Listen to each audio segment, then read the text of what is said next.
Bonjour à tous. À l'occasion du 48e anniversaire de la Confédération syndicale burkinabé, ce matin nous sommes avec son secrétaire général, M. Guy Olivier Ouedraogo. Bonjour, M. Ouedraogo. Bonjour. Le syndicalisme, qu'est-ce que c'est? Le syndicalisme, comme vous le savez, c'est une question de la transformation de la question ouvrière, résultant du changement de mode de production en Europe au XVIIIe, XIXe siècle, d'une démographie galopante et d'une urbanisation. Et le changement de mode de production a voulu qu'un mode de production artisanal et l'Europe passe à un mode de production industrielle, ce qui entraînera le besoin d'une grande main-d'œuvre qui quittera les campagnes pour s'installer dans les villes où étaient les usines. Et de ce contexte est né deux grandes classes, à savoir la classe bourgeoise et la classe ouvrière. La classe bourgeoise est elle qui possédait les moyens de production et les moyens financiers qu'on appelle le capital, et les ouvriers qui n'avaient que leur force de travail à monnayer pour vivre. Donc de la relation de ces deux classes dans les usines est née une exploitation terrible des ouvriers qui travaillaient pratiquement 16 heures sans repos, sans sécurité sociale, sans congé. Donc les ouvriers se sont organisés au début en société mutualiste pour se soutenir mutuellement et de manière à développer la solidarité entre eux. Et c'est progressivement eu égard à la diffusion des idées mentalistes, idéologiques et autres de gauche, venant d'intellectuels qui avaient pris parti pour la classe ouvrière, que vraiment les syndicats, ces sociétés mutualistes, traversées par ces idées, vont devenir des syndicats.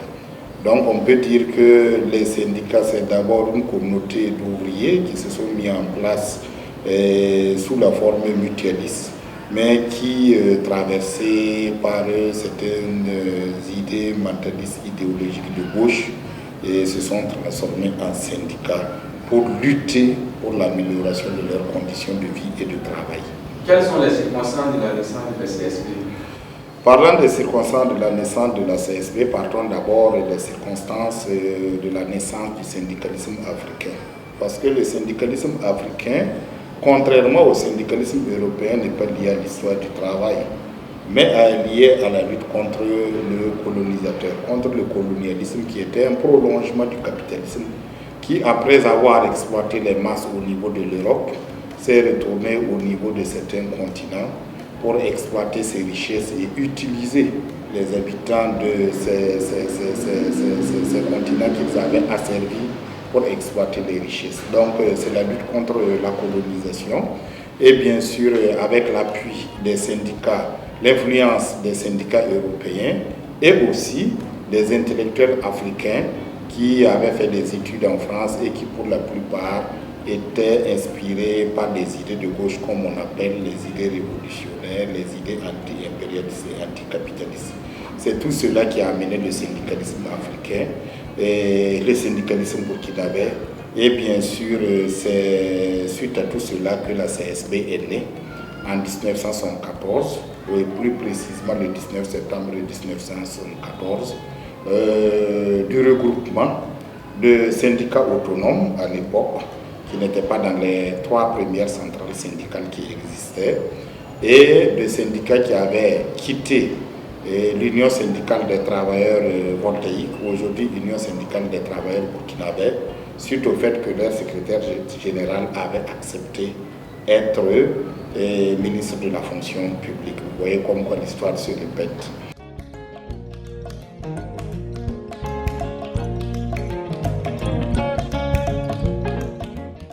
Donnez-nous les faits de la lutte syndicale de la Confédération syndicale burkinabé. Dès sa naissance en 1974, la Confédération syndicale burkinabé s'est affirmée comme la tête de proue du syndicalisme burkinabé. Et c'est ainsi qu'en 1975, avec les trois autres centrales syndicales qui existaient, ils ont dénoncé les détournements qu'il y avait eu suite à la distribution des vivres consécutives à la famine qu'on avait connue. Et surtout, ensemble, ils ont rejeté par une grève générale des 17 et 18 décembre 1975 la tentative de création par le gouvernement Lamizana, un gouvernement militaire d'un parti unique au Burkina Faso qui s'appelait le MUNA, le Mouvement National du Renouveau. Et la CSB a continué effectivement à dénoncer tous les actes gabégiques des différents gouvernements qui se sont succédés au Burkina Faso et bien sûr a contribué pour mettre fin à l'exploitation du peuple à l'avènement de la révolution démocratique et populaire. Malheureusement, cela ne s'est pas fait sans qu'il y ait des représailles. Et beaucoup se souviennent qu'en 1981, un autre régime militaire, le Comité militaire de redressement pour le progrès national, CMRPN, du colonel Seyz Herbo, a dissous purement et simplement la Confédération syndicale burkinabé et a suspendu à l'époque le droit de grève et mettre son secrétaire général en prison. Sous la révolution démocratique et populaire que nous avons contribué à mener, la CSB a été pratiquement décapitée parce que le secrétaire général avec 9 de nos dirigeants se sont retrouvés en prison. Il y a eu des putschs syndicaux au niveau de nos bases pour enlever les différents secrétaires généraux et responsables qui ne faisaient pas l'affaire du régime pour les remplacer par d'autres personnes plus accommodantes. Donc, dans les années pratiquement 87, la CSB était pratiquement morte. Mais elle continuait de se battre parce que ceux qui connaissent l'histoire du syndicalisme savent qu'avec le front syndical, la CSB a été de ce rassemblement qui a osé soulever en 1994 souverainement lors d'un de nos congrès.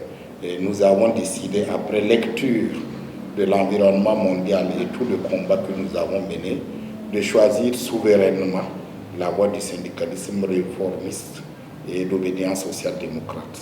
Réformiste parce que nous restons avant tout révolutionnaires. La seule différence que nous avons eue, c'est de reconnaître les valeurs de la démocratie, qui est le pan politique du libéralisme.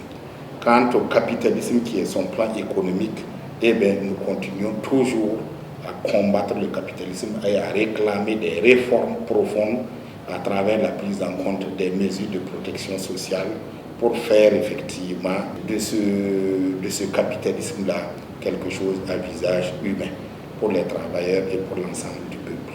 Et quel regard portez-vous sur la lutte syndicale au Burkina actuellement? Le syndicalisme burkinabé a une bonne réputation dans le monde. C'est le syndicalisme qui a été toujours pluriel. Nous n'avons jamais eu de syndicat unique au Burkina Faso comme dans beaucoup de pays. Nous avons été pratiquement les premiers à mettre en place une unité d'action syndicale, malgré nos divergences, et cela est salué à travers le monde entier. Nous avons effectivement, le 3 janvier 1966, fait le premier soulèvement qui a mis fin au premier régime démocratique qui était dirigé par M. Maurice Yamouro. Donc le mouvement syndical burkinabé est un mouvement syndical très respecté au niveau de la scène africaine et même, je dirais, mondiale. Malheureusement, depuis un certain temps, le cas par cas qui a été instauré comme mode de résolution des problèmes par le régime MPP a amené une exacerbation du corporatisme, ça il faut le dire, et que ce corporatisme, si nous nous prenons garde, risque de mettre en péril la question de la solidarité, l'esprit syndical de solidarité au niveau du mouvement syndical burkinabé. On assiste plutôt à du chacun pour soi.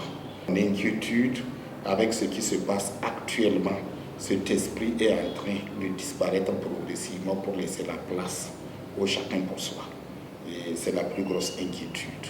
Dans les années à venir, quels sont les défis à relever par la CSB dans l'amélioration des conditions de vie des travailleurs et des burkinabés? Le grand défi, c'est premièrement amener les militants et surtout les dirigeants syndicaux à revenir sur les fondamentaux du syndicalisme à travers la formation. Les fondamentaux du syndicalisme, je vais parler de l'esprit syndical qui est basé sur l'unité, la solidarité, l'indépendance et la démocratie. Ce sont ces valeurs qui peuvent nous amener à relever des grands défis pour le plus grand nombre de travailleurs. Vous savez qu'aujourd'hui, le plus grand nombre de travailleurs ne se trouve pas dans le secteur formel, qui ne représente que 6% des travailleurs du Burkina Faso. La majorité des travailleurs se retrouvent au niveau de l'informel. Près de 90% des travailleurs sont au niveau de l'informel. Et ces travailleurs n'ont aucune protection sociale. C'est à nous de nous battre pour que ces travailleurs aient une protection sociale. Quant à nous parlons de protection sociale, c'est l'accompagnement de l'homme tout au long de sa vie. C'est-à-dire que quand tu es dans le ventre de ta maman, on doit soigner ta maman pour que ta maman puisse te mettre au monde dans de bonnes conditions. Quand tu nais jusqu'à un certain âge, tu dois avoir des soins gratuits. Tu dois pouvoir aller à l'école gratuitement. Tu dois pouvoir après te former, aller à l'université s'il le faut, aller à des centres de formation s'il le faut, et après, adulte, avoir du travail, et ce que nous appelons le travail décent, qui permet de te nourrir, de nourrir ta famille, de vêtir ta famille, d'envoyer tes enfants à l'école, de leur donner une bonne éducation, d'avoir une sécurité sociale qui fait qu'à partir d'un certain âge, si tu atteins un certain âge, que tu puisses aller à la retraite et bénéficier de quelque chose, d'avoir une assurance maladie universelle. Et bien sûr, la sécurité sociale aussi couvre les accidents de travail et autres. Monsieur Ouedraogo, votre mot de fin. Merci à vous de la presse qui nous avez toujours permis de nous exprimer, de donner notre opinion face aux événements qui se passent dans notre pays, car la gestion des choses de la cité appartient aux groupes les mieux organisés. Et si nous sommes mieux organisés, nous pouvons changer les choses de la cité de la meilleure manière. Car pour un syndicat qui se respecte, une centrale syndicale qui se respecte, elle a toujours un projet de société dans lequel cette centrale veut voir vivre ses militants. Et pour nous, ce projet de société, c'est notre social-démocratie qui prendra en compte les libertés consacrées par la démocratie, mais qui fera de telle sorte que l'économie soit au service du social et non le contraire. Pour cela, je vous remercie de tout le travail que vous faisiez dans ce sens.